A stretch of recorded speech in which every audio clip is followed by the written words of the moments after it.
नमस्कार दोस्तों, स्वागत है आपका हमारे आज के व्लॉग में।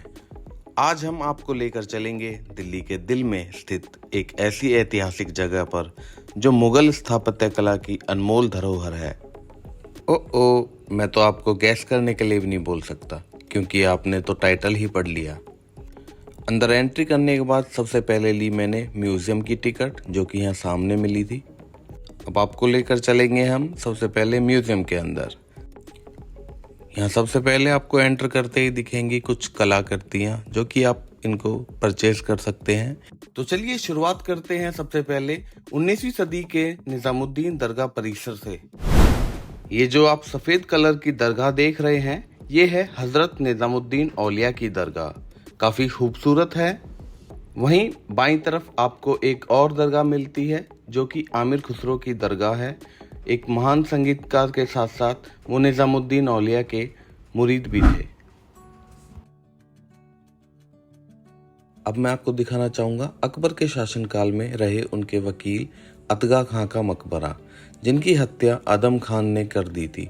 इस हत्या से क्रोधित होकर अकबर ने आदम खान को आगरा किले की दीवार से फिकवा दिया। इस मकबरे का निर्माण 1566 से 67 में हुआ।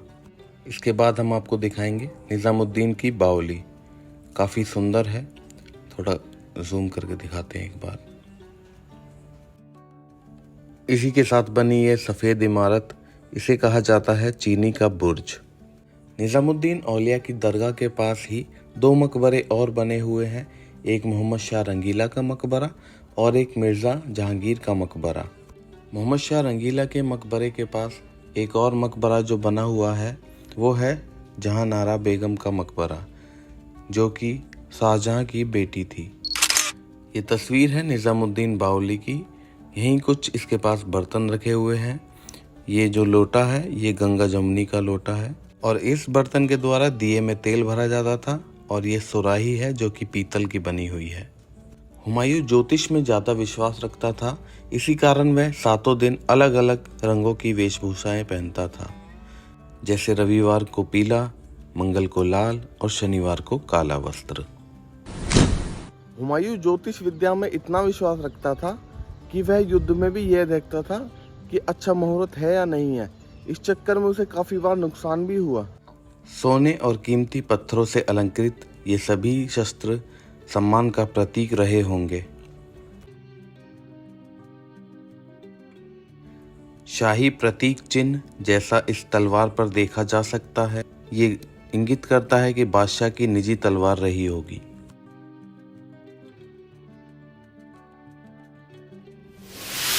हथियार और सुरक्षात्मक शस्त्रागार से पहनने वाले की हैसियत और मुकाम का पता चलता था।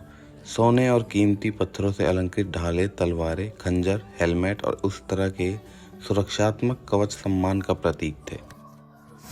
कहा जाता है कि हुमायूं को अफीम खाने की बहुत आदत थी। उनकी यह आदत उनके लिए युद्ध में मुसीबत बन जाती थी। बिना अफीम के उनसे कोई काम हुआ नहीं करता था। ये है ताज-ए-इज्जत। हुमायूं का ताज कीमती रत्नों से सजा और रेशम, मखमल या साटन की पगड़ी नुमा आकार में बना था। ये है चाहर ताक। हुमायूं को यमुना नदी का वातावरण बहुत प्रिय था। शायद यही वजह रही होगी कि उसने इन नौकाओं को बनवाया। वह अपने साथ साथ अपने परिजनों को भी नदी का भ्रमण कराता था। ये 2 मंजिला नौका 4 नौकाओं से जुड़कर बनी है। चलिए अब आपको हम दिखाते हैं हुमायूं का मकबरा। वैसे हम इसे बिल्कुल रियल भी दिखा सकते हैं। तो चलिए आपको दिखाते हैं हुमायूं का मकबरा। ये मकबरा मुगल बादशाह हुमायूं की याद में उनकी बेगम हमीदा बानो बेगम ने बनवाया था। इसका निर्माण 1565 में शुरू हुआ और 1572 में पूरा हुआ। यह भारत का पहला ऐसा मकबरा है जिसे पर्शियन और भारतीय शैली को मिलाकर बनाया गया था।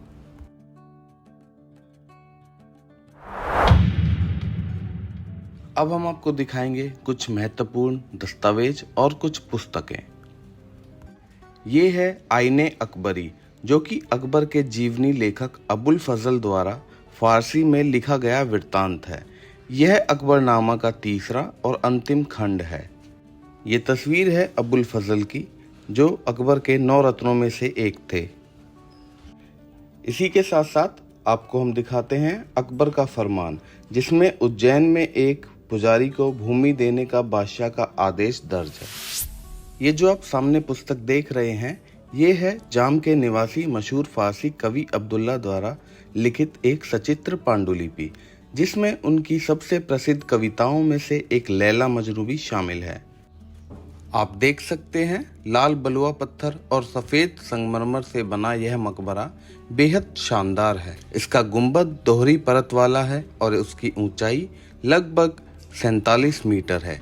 यहाँ की नक्काशी और डिज़ाइन उस समय की बेहतरीन कारीगरी को दर्शाती है। हुमायूं का मकबरा 4 बाग से घिरा हुआ है। यह चारों ओर से रास्तों और पानी की नहरों से विभाजित है। यह शैली बाद में ताजमहल जैसी इमारतों में भी अपनाई गई। यूनेस्को ने 1993 में हुमायूं के मकबरे को वर्ल्ड हेरिटेज साइट घोषित किया।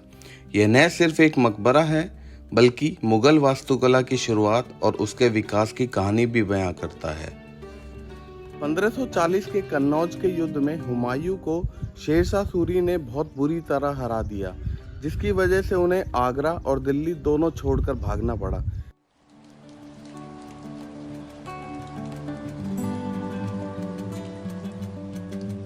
हुमायूं की शादी भी बड़ी दिलचस्प कहानी है। जिस समय उनकी शादी हुई, उस समय हमीदा बानो बेगम की उम्र सिर्फ 14 साल थी और हुमायूं 33 साल के। पहले इन्होंने शादी से इनकार कर दिया था, लेकिन बाद में शादी हुई और इन्हीं से अकबर का जन्म हुआ। मकबरे के अंदर आपको हुमायूं की असली कब्र नहीं मिलेगी। यहाँ पर जो आप देख रहे हैं, यह केवल एक प्रतीकात्मक है। असल कब्र नीचे के कमरे में स्थित है। शेरशाह सूरी से हारने के बाद हुमायूं काफ़ी जगह भटका और आखिरकार वह ईरान पहुंच गया। वहां के बादशाह शाह तहमास्प ने उसे शरण दी और साथ में सेना भी दी। इसी सेना के कारण वह भारत लौटा और अपनी गद्दी दोबारा हासिल करी। सन 1556 की बात है, जब हुमायूं अपनी लाइब्रेरी शेर मंडल की सीढ़ियों से उतर रहे थे, तब वह फिसलकर गिर गए और उनकी मृत्यु हो गई। क्या आप जानते हैं कि ये लाइब्रेरी कहाँ पर है? अगर पता है तो कमेंट सेक्शन में ज़रूर बताइए। तो ये थे हुमायूं के जीवन से जुड़े हुए कुछ किस्से। आपको यह सफ़र कैसा लगा, कमेंट सेक्शन में ज़रूर बताइएगा। उम्मीद करता हूँ आपको पसंद आया होगा, और अभी तक आपने चैनल सब्सक्राइब नहीं किया है तो कर लीजिए। आगे हम ऐसी ही वीडियोज़ लाते रहेंगे। धन्यवाद।